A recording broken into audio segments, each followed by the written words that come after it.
Hello and welcome to today's Smart Money Tip with Stephen Gardner. Many of my community members have asked me to share the #1 book that helped me better understand money. So here I am. Today I want to talk about the book Richest Man in Babylon. Maybe you've heard of it, maybe you haven't.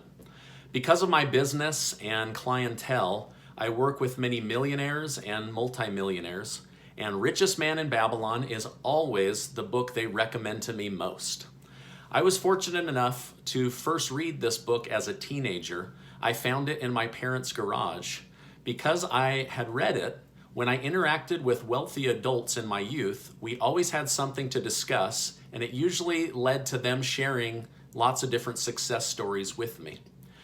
This book is written in story form and has a sort of Aladdin or Arabian Nights feel to it. The story is about the struggle of a young businessman who has the opportunity to trade with the wealthiest businessman in the area. In addition to working with this rich man, he is also tutored in how to be good with money.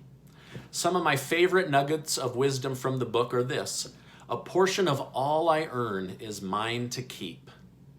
What this means is that if you are going to work 40 or 60 hours a week, then make sure that some of that money stays with you, that you get to keep that money and save that money.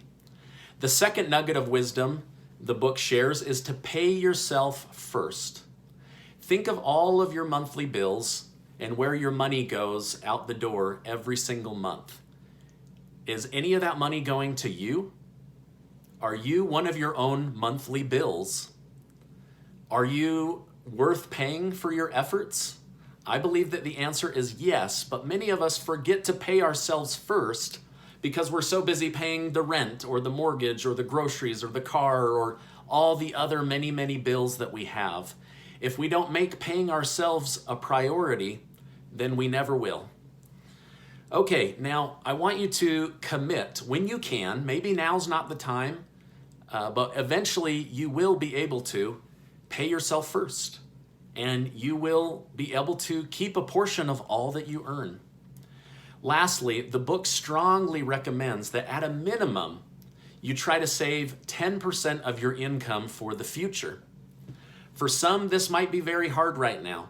For others, it's not enough. Either way, the idea of making sure that you put money aside for yourself is critically important and will lead to bigger and bigger amounts of money in the future. This was a big deal for me when I was in my late 20s. I remember going over the budget with my wife, and then she left the room, and I sat at my desk and I looked over everything, and I thought, there's no money left for me. I go and do all this work and get nothing out of it. And it wasn't until I made myself a priority and my future self a priority that I started to get ahead with my budgeting, and I worked through some of my wants and some of my needs, and eventually I was able to save 10% or more of my income. But it was having these ideas in my mind that helped me stay focused. This idea that I was worthy of the money that I earned was a big deal. And then the last thing that I like about Richest Man in Babylon is he asks the reader to look at your money as if it was an employee. Would you want your employee to go work over here or go work over here? Would you risk this employee or not risk this employee? And then he discusses how those employees eventually earn interest, and now those employees have employees, and this is how you build your wealth empire. Anyway, it's short, it's easy to read, and it's kind of like an Aladdin story. It's a great book.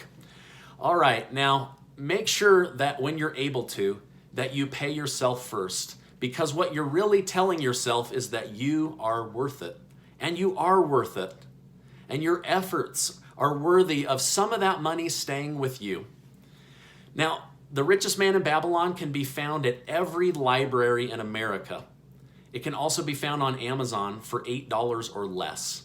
So check this book out. You'll like the way that it helps you think about money and even behave with your money. And I promise it'll have a positive effect on you. Hey, thanks for being in my community, and I'll see you on the next video.